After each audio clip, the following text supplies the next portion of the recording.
Hello, I'm Denisha McDowell, a master's student in the School of Journalism here at Michigan State University, where my passion is broadcast journalism. Today, I'm presenting to you my master's professional project regarding Black women in broadcast journalism. Here is a brief background.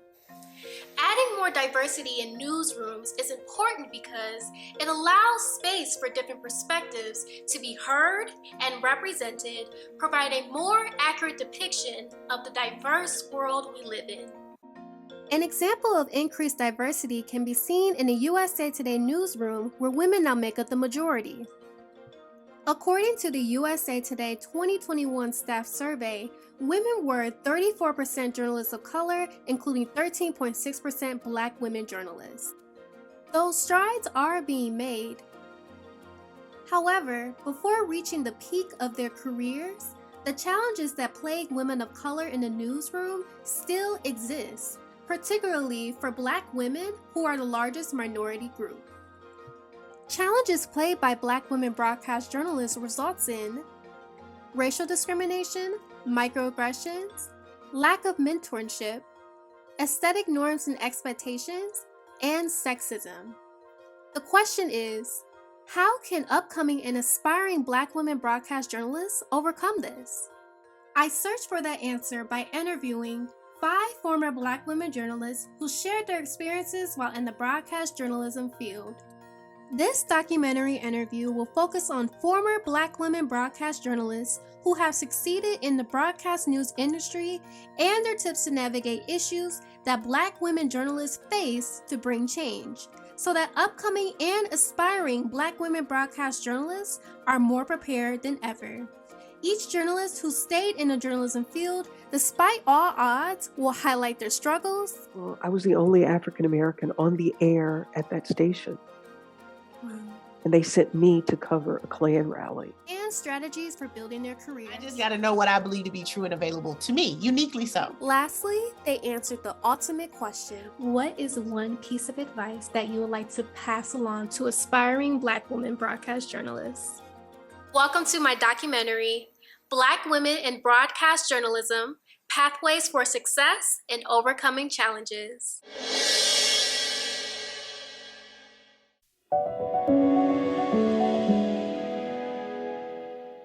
Jennifer Thomas is an associate professor in the Department of Media, Journalism, and Film in the Cathy Hughes School of Communications at Howard University, which is her alma mater. I attended college, undergraduate at Howard University, of course, in Washington, D.C., which is an HBCU, an historically Black college. And when I'm always asked how I learned about Howard or what made me want to attend Howard University, when I was growing up in Omaha, which is where my father is from, I would always read. I was an avid reader, and I was always reading Jet Magazine and Ebony Magazine, the standard in Black households. And one thing that I always saw was that all of the people who seemed to be the movers and shakers, whether it was in communications or medicine or law or business, the line underneath would always say with Howard University, Howard University, Howard University. So I determined at a pretty young age that if all of these successful Black people had this one common denominator, I wanted to be a part of it. And that's what made me decide to attend Howard. Thomas's experiences while attending Howard University included participating in a number of organizations on campus and was a part of Howard University's television station. My major was in journalism with a focus in broadcast journalism. And so that was my major. At Howard, we had a television station, which was and still is the only Black-owned PBS station in the country. At the time, it was called WHMM-TV, and now it's called WHUT-TV. And I had an opportunity to work there on student programs. One in particular that still exists now is called Spotlight. And we produced our shows, we reported our own stories, and that experience greatly helped me so that when I transitioned from the classroom to the newsroom, I had a reel with actual reporting and anchoring experience. And in my very first job out of college, back home in Alabama, I was able to use that video reel, and I anchored and hosted my first talk show at the station where I worked because of my experience at Howard University. My name is Eunice Elliott. I have several titles now. I consider myself a former journalist, but I think we all are journalists on some level. But I'm also a writer, an actress, a stand-up comedian, an author, producer, and an all-around great gal. Growing up, she was the third child of 4 to a single mother, and her mom always instilled into her and her siblings the idea of their uniqueness and value, which led her to her ultimate passion. I always loved writing. I always loved talking. I always loved telling stories. So I knew very early on I wanted to pursue a career in journalism. And I became really interested in becoming known for sports. And so the University of Alabama has several really high profile sports teams. I started working in the athletic department. And my first job after college was at ESPN in Connecticut. So I graduated December 19th and drove 17 hours from Alabama to Connecticut, December 26th. I got to work on Sports Center. I got to also work in PR. And then my career from there is I then moved to Miami and did media relations for the FedEx Orange Bowl Committee at that time. It was called that. And then I moved back to Atlanta and started working for a sports agent. Left that agency after about 3 years and started my own PR firm representing professional athletes. And then one day I just got bored. Even though I was doing all these wonderful high profile events, I just felt like nobody really cares that I'm here though. And I just took some time to try to figure out what would I do if I had no attachment to success. And because I felt like I had proven I could be successful. And now I just thought, what would I do for fun to keep myself interested in myself? And that's when I started doing stand-up comedy. And from stand-up comedy, I got an agent. I started doing commercials. I started getting national commercials. And so I started pursuing that a little bit more. A few years into auditioning, I got a call from the NBC affiliate in my hometown, Birmingham, to come back and add some personality. So they said to the morning show, I think, they needed a little color. And I moved back to Birmingham, had never been on daily television before. I joined the team as a traffic reporter, got really popular, and I ended up getting promoted to main anchor. And I did that for about 7.5 years. My name is Pamela Marshall Coombs. I'm the executive director of At the Wellness Network. I grew up in Jackson, Tennessee. I'm the 11th of 13 children and have always had a love and passion for this industry that you've asked me to be a part of to talk about. I got a job in radio and television before I graduated from college. My first job in radio, my freshman year of college, and then turning that into my first job in television at the local TV station. One of the advantages of growing up in a small town, small market number 187, I was able to get a job my freshman year of college, even though I was majoring in interior design, because attending Lambeth College in Jackson, they didn't have a journalism department. So I was majoring in interior design, and which turned out to be one of my gifts as well. So it was not lost, and had an opportunity to work at 2 small radio stations in my market, and then getting the job as a reporter and anchoring the morning news during Good Morning America. Renette Smith McCargo is currently an assistant director for the Center for Ethics in Journalism and a journalism instructor for the University of Arkansas. She knew journalism was the career that she wanted to pursue since junior high. She studied radio and television at Arkansas State University, and a couple months later, after her graduation, she was recruited and hired on the spot after her interview to work for the Greater Memphis Silver Star News. My name is Linda White, and I spent 25 years as a TV anchor reporter in the Midwest and the Southeast, and currently I am a 4th-year PhD student and should be graduating in August of 23. During one-on-one interviews, participants reflected on their career journeys and shared their experiences as Black women journalists. Let's look at highlights from their interviews, including their response to what role has race played in your career, and has that role changed over time? I will say, I think sometimes I have the combo platter. I don't know if it's because I'm Black or if it's because I'm a woman.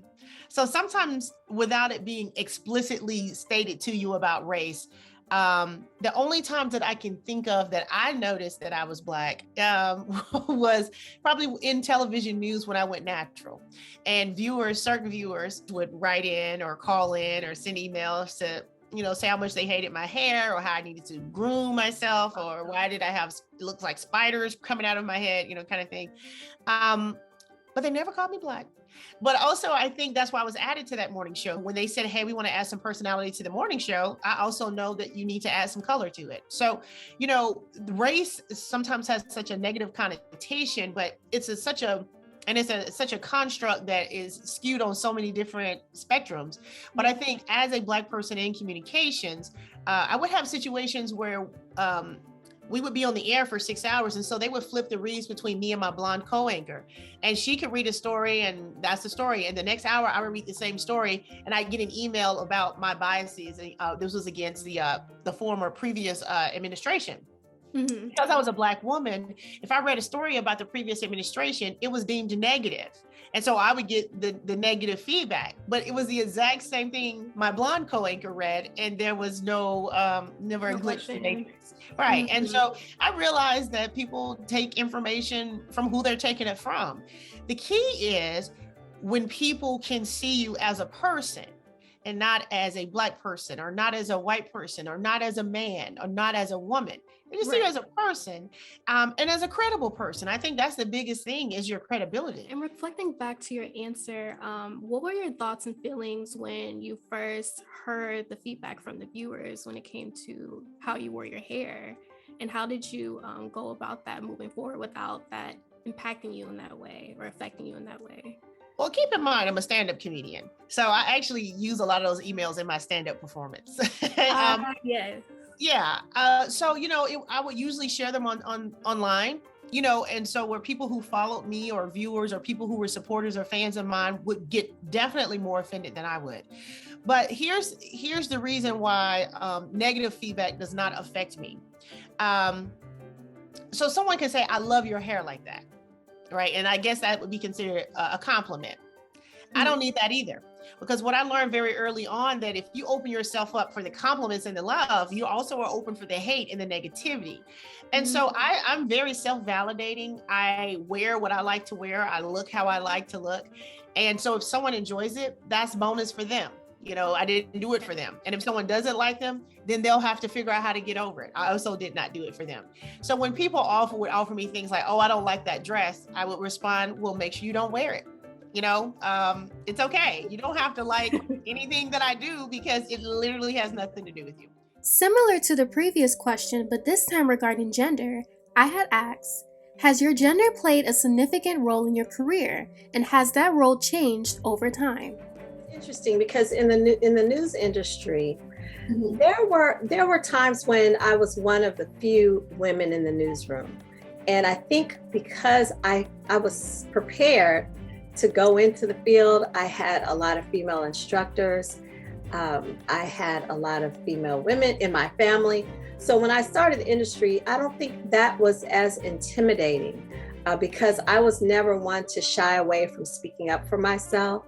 And so it was sort of, I guess, could have been considered a challenge in a lot of the newsroom spaces. Now, I will say that once I started producing full time, I was routinely one of very few women producers wherever I was. But as I started going into the network level, there were more women that were around. And certainly at CNN, I would say there were several women who were some of my mentors in management positions, but there were not many women of color. And so, you had being a woman and speaking up, and we hear the stories of women not being valued as much or their opinions not being known. I've always been the type to speak up and to speak out, but you also have to choose your battles. But I would always say a person can disagree with or may not like what I look like, how I speak, what I wear, but they can never discount my work. So whether I worked in spaces where I was the only female or there were many other women doing the same thing, I just always try to let my work speak for itself. What challenges and or obstacles have you experienced during your career in the field of journalism, and how did you overcome it? I think one of the main challenges, one of the main, but it's a couple, but one of the main ones is, I mentioned a little bit earlier, sometimes based on race, sometimes based on gender, sometimes based on socioeconomic status, all people are not seen as the same value. And so sometimes in the newsroom, when you're discussing stories or discussing crimes or discussing things that are important, certain times powers that be don't realize why what you're saying is important, because it literally is not important to them. And so sometimes that's still very much a battle. You know, if you go to the case of the missing white woman syndrome, you know, as a Black person in the newsroom, you're like, I can show you 30 women that went missing last week that we never did one story on. So I'm not going to read the story on this missing white woman, you know, and so those are the things that all women are important. All humans are important. And so that's a challenge, I think, that's ongoing in media across the board. A personal challenge that I had in journalism, I kind of referred to it before. I have a lot of opinions. I have a lot of thoughts. I do a lot of things creatively. And I was stifled in all of that because at that point, that station I worked for felt like they owned me. I was actually told to not think of myself as Eunice Elliott, but think of myself as Eunice Elliott ... their call letters. And that's when I started realizing, you know, this job isn't worth it to me, because for me personally, I had never been that age before. I had never been at that point in my life before. And what would it look like if all these years in my life passed without me ever getting a chance to experience myself? And that comes down to the hair. I had never had braids while I was on the news. You know, I had never played with extension because I was trying to fit into this, you know, little, even though I was natural, I still didn't change it up too much. And so now, you know, I love being able to experience myself how I feel that day. So that was a challenge for me. I know back when, prior to George Floyd, I was not working at that time, but it was one of those things where I was sharing a lot of information about how Black people are disproportionately murdered by police, and police brutality is an issue for all people. And I got called into my news director's office, you know, because someone called the station and complained and said I was racist because of the information I was sharing on my personal Facebook page.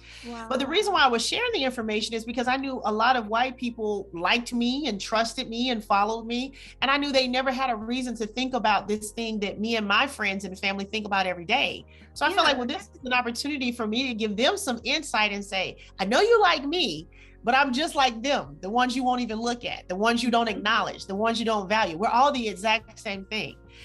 Sandra Bland is me, you know, Breonna Taylor's me. And so I would have to get these talkings to. And one time I said to my news director, I said, you know, I feel like you keep talking to me and bringing me in this office. I feel like you're trying to protect me from being Black. And her response was, will you at least let me try? For me, the immediate obstacles are lack of equal pay and coming to terms with a white man in my same position with the same amount of years of experience or less is still going to make more than what I was making.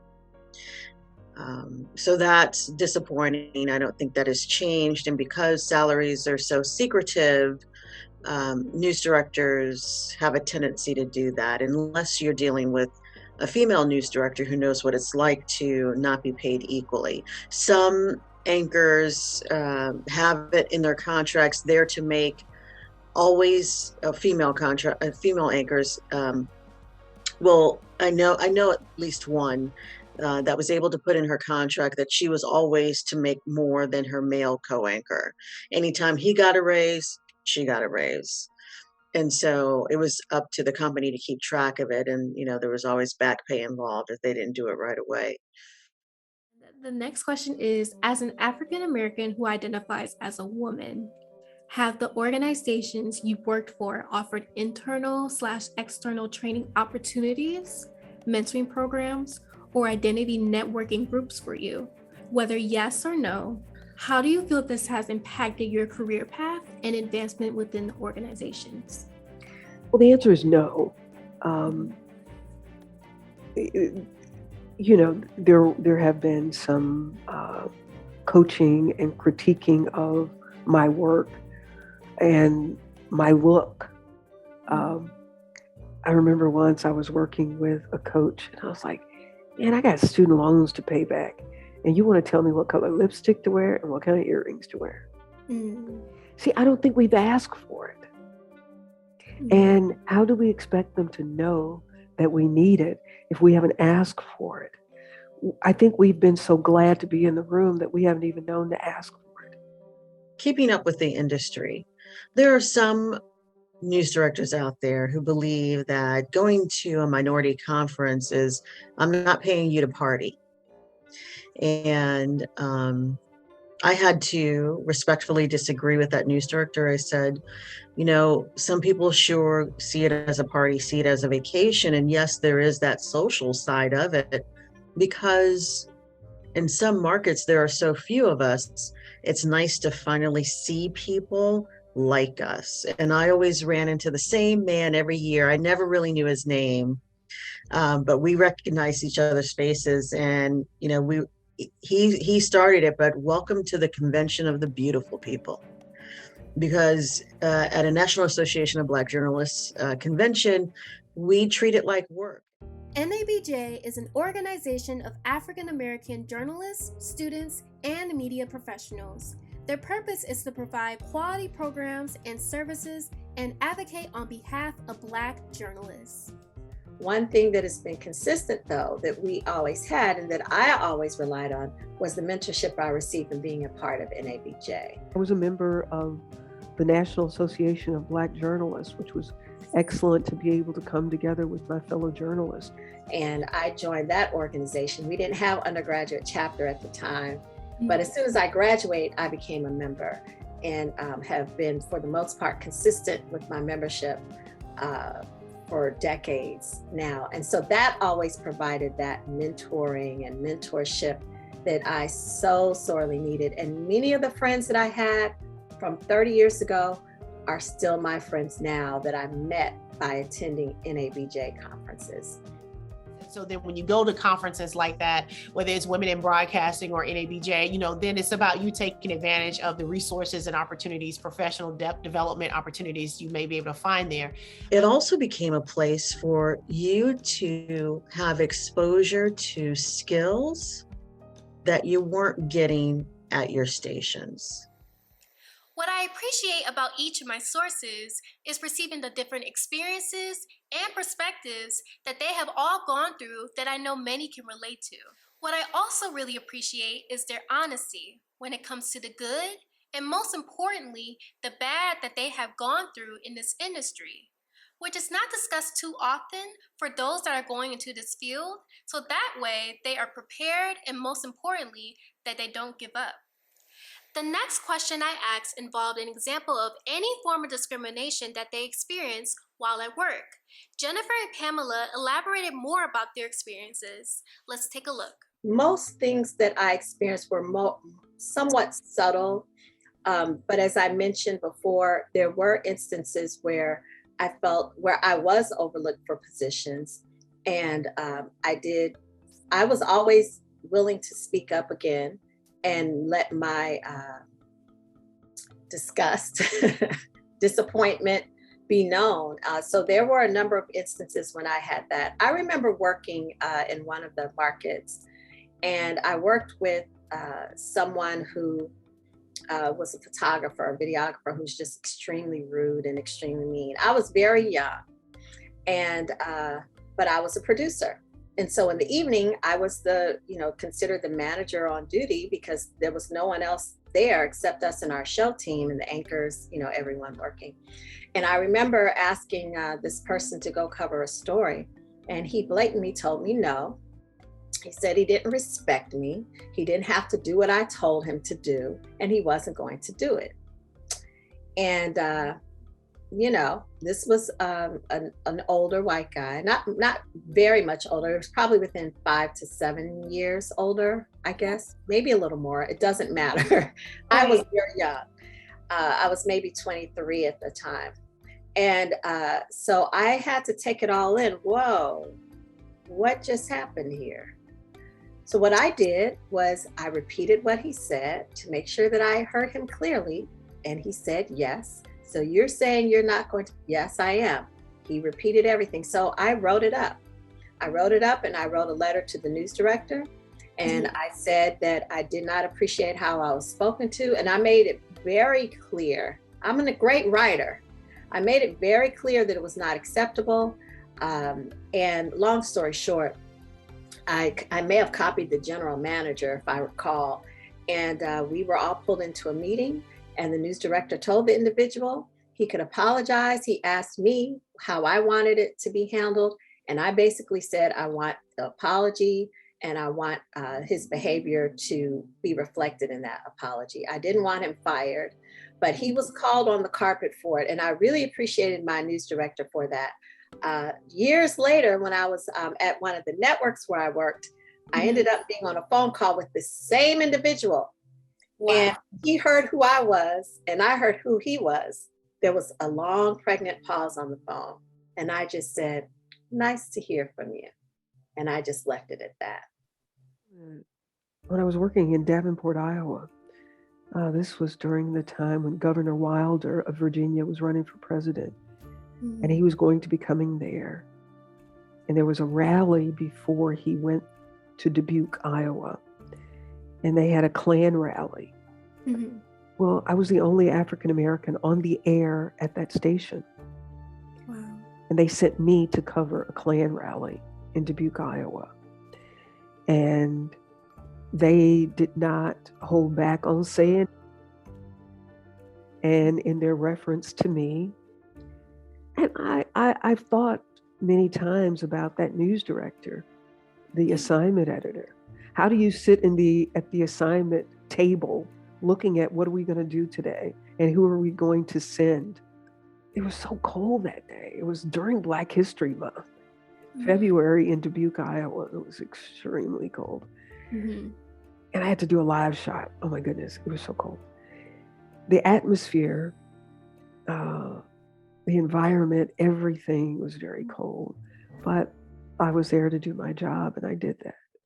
Were there situations when you found yourself altering your language, tone, or appearance to satisfy the expectation of others while at work? And can you describe these situations and how you responded to them? You know, the reason why I have not ever been hypersensitive to changing myself, we would have an image consultant come in and tell us, you know, what looks better on camera and don't do this, do that. I can take it from an aesthetic position, like don't wear busy patterns and don't wear stripes and don't wear things, you know, I couldn't wear these would be dangling and distracting, you know, all these things I could take basic. But then when it would come into specific things that I felt like, you know, whether it was just culturally or just my aesthetic, I would fight for that. One thing I will complain about, I'm 5'9", and a lot of times when we would sit at the anchor desk, they would try to have me lower my chair so my head would be level with my shorter co-anchor. And I would look very disproportionate because basically my breasts were on the news desk because they're trying to have my head line up with her. And I'm like, yo, people know that people are different heights, you know, and I'm looking crazy, looking short and dumpy with no torso, you know, so I had to argue over raising my chair.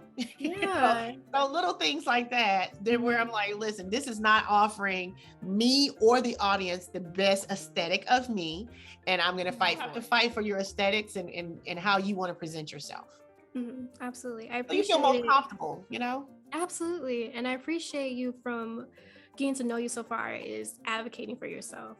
Because you really have to, 100%. Especially in this field. So, yeah, 100%. Because this is when people don't advocate for themselves, that means they are attached to the fear that they will lose the opportunity. Well, I'm attached to the belief that this is my opportunity. So there's not too much that's going to happen that I'm not going to have the opportunities that are for me.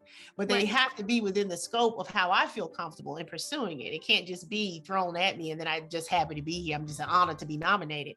No, it's going to have to be who I am and what I am. Now, of course, there's parameters within any job, but you got to advocate for yourself for sure. Did your organization or past organizations provide you with the right tools to thrive? If so, what were the tools? And if not, what could have been done to help you? Some are better than others.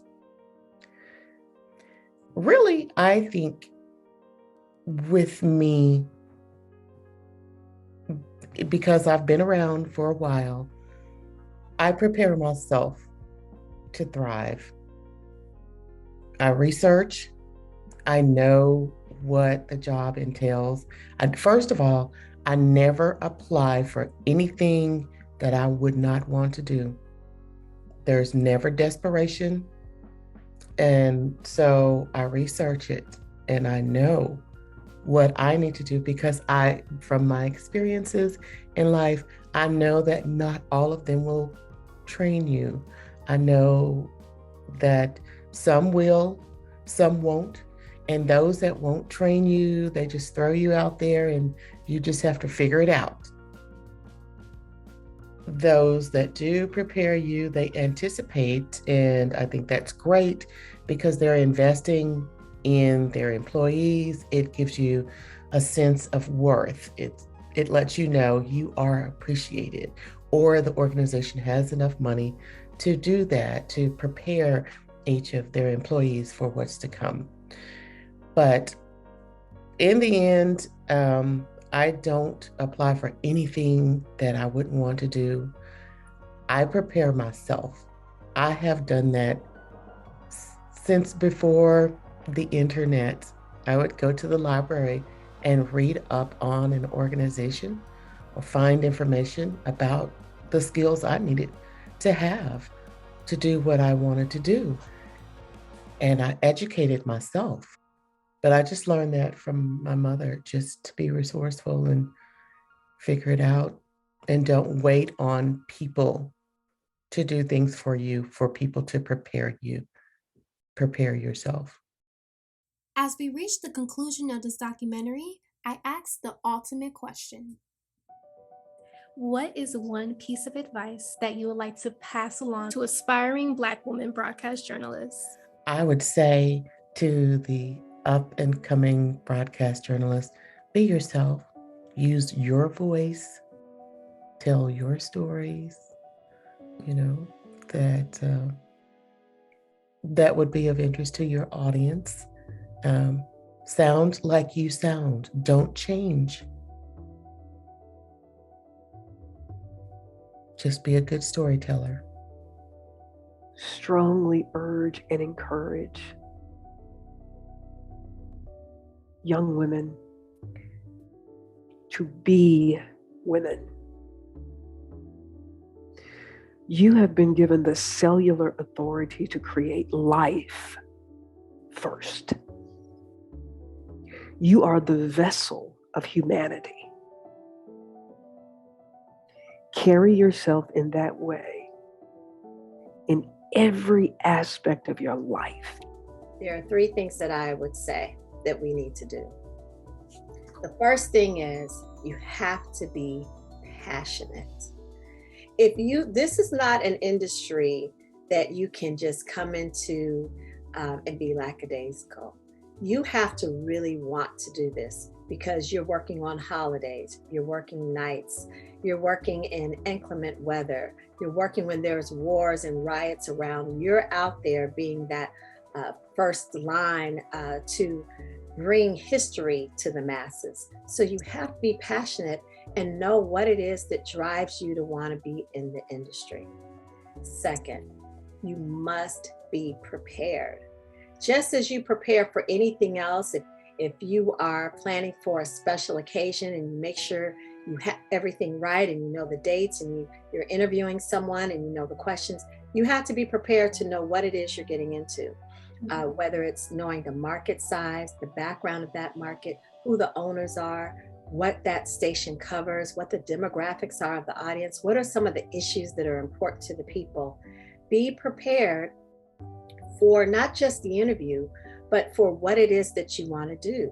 Have a long and a short-term goal. We do SMART goals in my classes. What is it you want to do for your first year? And then where do you see yourself in 5 years? I did that for myself and I was thankful to be able to stick to it. And the last thing I'd say is you have to be patient. We all hear that phrase, Rome wasn't built in a day. And a lot of times we come out of the classroom and are ready for the newsroom and want to, we see someone on TV and say, I can do that.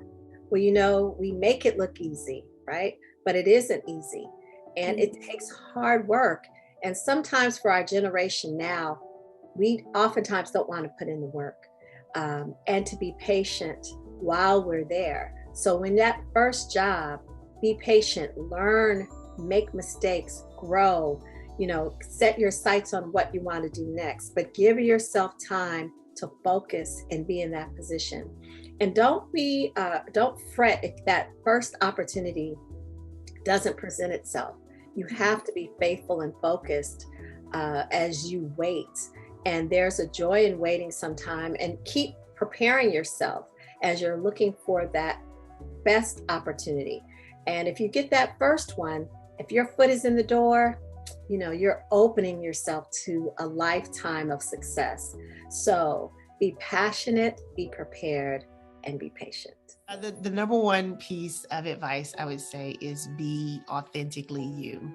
I think, especially when I go to NABJ or the conferences, everybody looks very similar. Everybody is trying to find that same aesthetic because it's the aesthetic that we saw be successful. We saw women look like this and get those opportunities, or have this color, or wear this dress, or have their hair this way. And so it's sometimes when we're all together, it's like clones, And there's some value in feeling good about yourself. And if that's how you feel best, great. But I would say the biggest thing to do is bring people to you. If you are really good at your job, if you're a wonderful storyteller, if you're a great person to be around, you have a good personality, good attitude, you will make space for your uniqueness. And if that means your natural hair, if that means a certain size or weight or height or color or complexion, you'll bring them to you. And the thought will be, they might not be used to seeing it because historically we haven't seen a big range of how we all can look and show up. Right. But if you show up and you are great, then now you set a new standard. So that would be the advice. Be uniquely you and don't try to be a clone of anything else you've ever seen. Take advantage of the fact that you literally are the only one. From these 5 successful Black women journalists, some of my favorite tips were joining NABJ, finding mentors, and most importantly, the best pieces of advice. Be prepared, be patient, be passionate, and be authentically you. To all the beautiful Black women and Black girls and Black little girls striving and having an interest in this broadcast news industry, I hope this documentary helps you in any and every way possible to forever look back on and to always remember, I hear you, I see you, and most importantly, we need you. I'm Denisha McDowell, and thank you for watching.